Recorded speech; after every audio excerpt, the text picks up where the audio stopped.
Welcome back to the continuation of the previous part one on the biggest scandals. And this time around, we are continuing with Parmalat and the Maxwell Empire scandal. Let us begin with Parmalat scandal. What was the big issue there? So, first of all, you must know that Parmalat was actually an Italian company. It's based in Europe. Yeah, it's also known as the scandal of Parmalat is also known as the Enron of Europe. So they call it, yeah, the Enron of Europe. So this is for Parmalat. So they were called. They say it was a very big scandal that it's almost been exceeded what happened to Enron. So yeah, that's one thing to take note. Yeah, the CEO of Parmalat was just known as Callisto Tanzi. That was his name.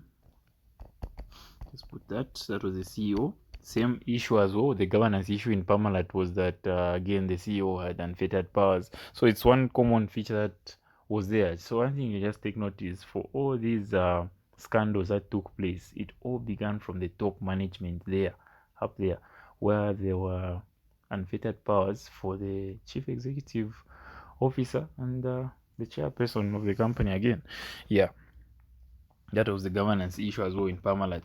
But then what really leads to the Parmalat scandal, what things took place. So, like we did in the previous video, there were so many issues, accounting, fraud issues, like we've already talked about governance briefly there, and yeah, accounting issues, of course. So, I'll begin with auditing issues.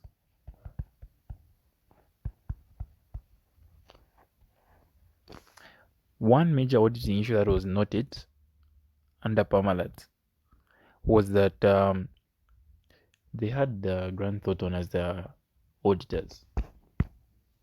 So Grant Thornton used to, I would say, cover up any discrepancies that they had encountered.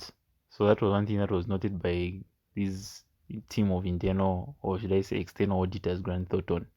Yeah, they also aided them in conspiring, basically.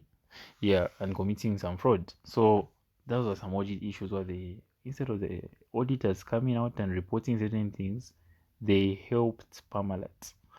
Yeah, and also another audit issue that came in was that they were later also audited by Deloitte as well after Grant Thornton was removed from the engagement because of their long-lasting relationship, which I think lasted for about 8 years. So equally, Deloitte also helped in this as well.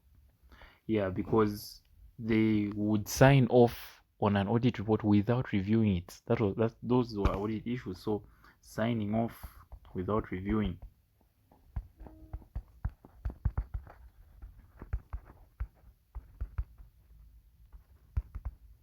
Those are already issues in their own way. Another thing that was noted on the audit issues is that there was over reliance on management to tell the auditors what to do.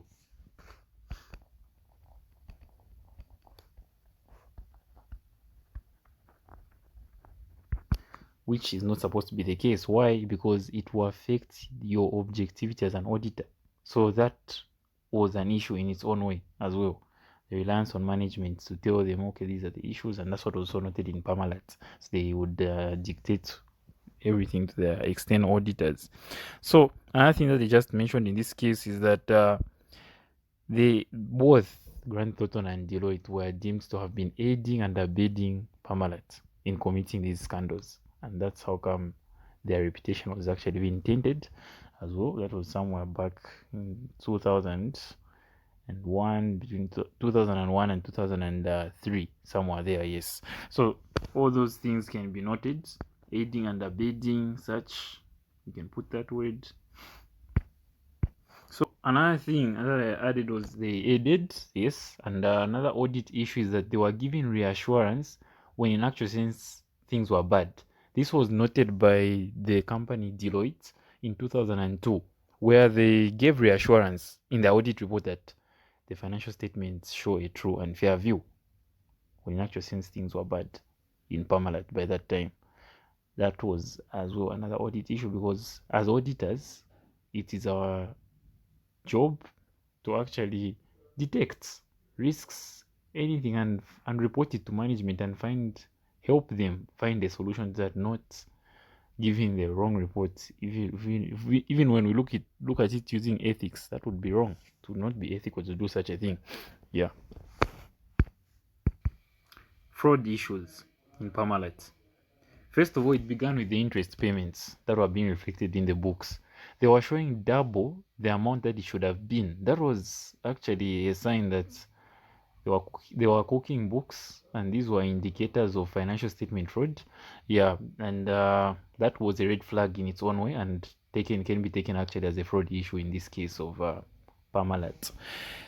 Another thing that was also noted is that Parmalat had over 170 subsidiaries. Over 170 subsidiaries. Opened up where? In tax havens.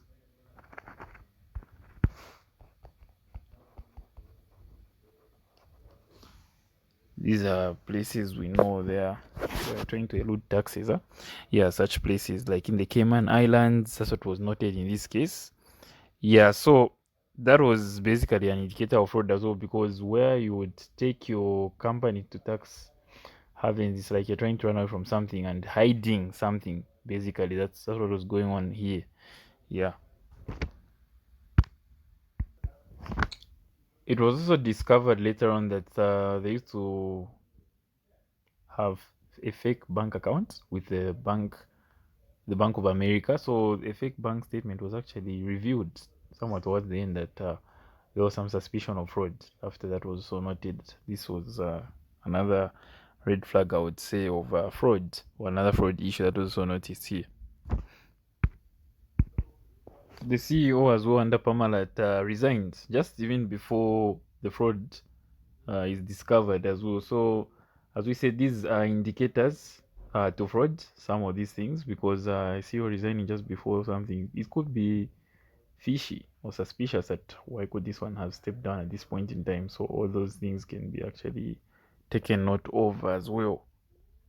Yeah, when look at the accounting issues, mainly it was just mentioned under the Parmalat case that there were mostly financial irregularities, so profits being overstated with these double interest counts. Sometimes the profit was given a wrong picture due to that, because they were manipulating the figures. That's what was also noted under the accounting issues. So basically, mainly in this one, they were just cooking the books. It's almost going around the same thing as well for the accounting issues. Okay, so just a wrap up on Parmalat case, the one that we mentioned all these, the fraud issues, accounting. We talked about one major governance issue there as well. Yeah, and then we mentioned one important feature which was an indicator of fraud, because them taking their subsidiaries to tax havens or places with very low tax rates, they're avoiding something, tax avoidance. Of course, you're trying to maybe be outside the book so that their cash flows could not be detected. That was the major thing why they were taking most of their subsidiaries there, places like the Cayman Islands, like we talked about.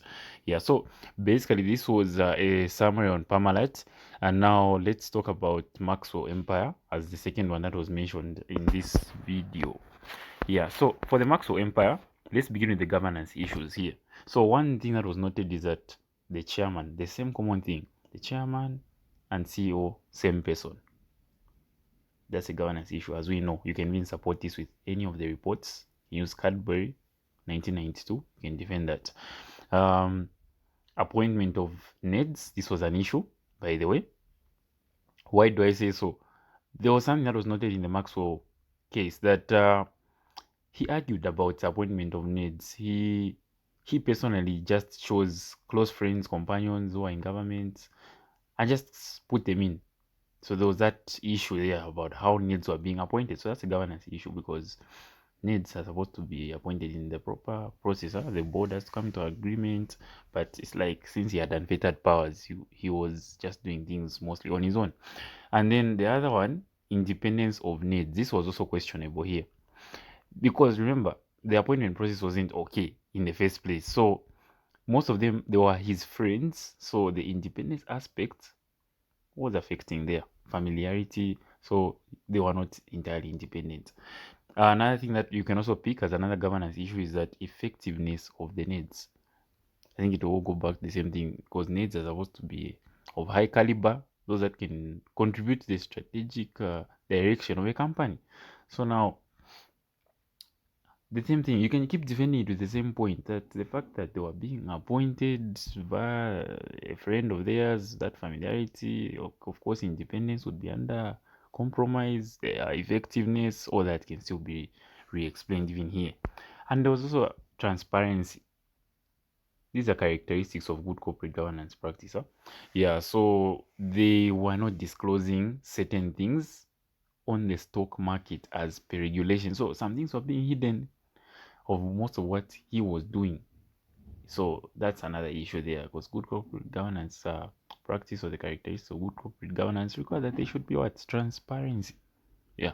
So you can at least take those 5 for now as governance issues under Maxwell. So now, what other issues were there? Another thing that was noted in the Maxwell Empire case is that Maxwell used to pledge shares, or should I say the funds in the pension companies, and use them to leverage loans. That was actually being an indicator of fraud because he was trying to get funds or shares from the pension fund, which was actually, according to the policies then, were not even acceptable to do such. So you can maybe record something like the leveraging of shares, I would say there.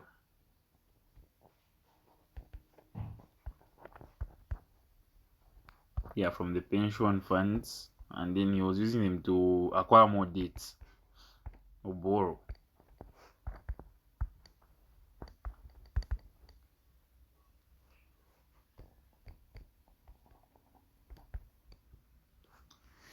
Yeah, so you can take note of that one. Another thing that you can also note here is so you can also add the non-disclosure of the purchased shares, because we said you have to purchase shares, and then most of these shares that he would pledge, as we said, from the pension funds, put them in another company.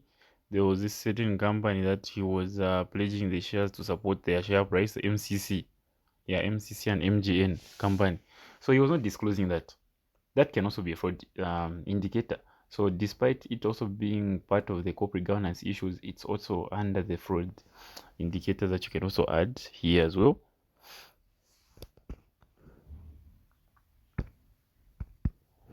Yeah, so another thing is that he was diverting shares to his private company using the Mirror Group newspaper company. This was one that he had first legally first acquired under his empire, but now he started diverting shares. That was something suspicious, or would say a fraud indicator in the Maxwell Empire case.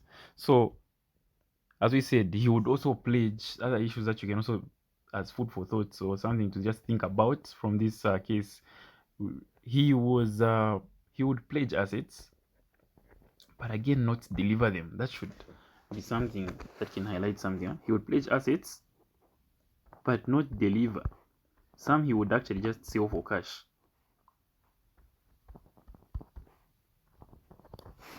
Yeah, those were certain issues that were arising in the Maxwell Empire case.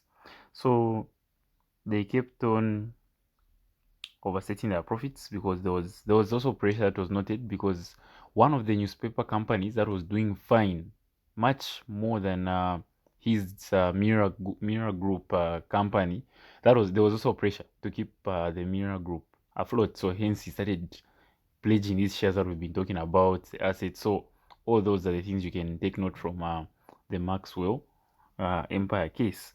And also on the auditors aspect, they were only just blamed for the fact that they did not say anything. There was a PricewaterhouseCoopers then as well, and the Maxwell.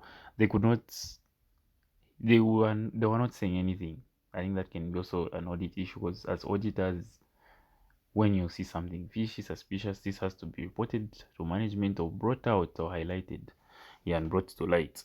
So there was also share price manipulation as well. Share price manipulation should be taken note of. Manipulation, and then there were cooking books as well. Just keep reporting assets and reported profits. But as we said, things started crumbling for one of his companies that he had acquired, the same Mirror Group newspaper company. So all those led to him changing figures. Share prices would actually be manipulated, and so on and so forth. And all those that's fraud, intentionally misstating figures. Yeah. So basically, this is just a summary of the Maxwell Empire, and it also discovered that he just disappeared at some point. These are all fraud indicators. He just disappeared. He was looked for, and unfortunately, his sons were actually now caught. Yeah, at the end of the day, because they ended up taking over his empire. But after the discovery was found that actually there was fraud, they were even arrested, his sons. Yeah. So basically, that's just a summary of what was going on in Maxwell Empire. Him pledging those assets, using the pension funds, putting employee money at risk. So there wasn't that separation there between the employee funds and the pension fund scheme and his empire, because there was supposed to be that separation to reduce that risk of losing the funds of the employees, because that would be at least their benefit after they retire and the like. But there was no that separation, and he took advantage of that. So all that because of him having unfettered powers as well too. So basically that's the Maxwell case, and these are the 4 cases.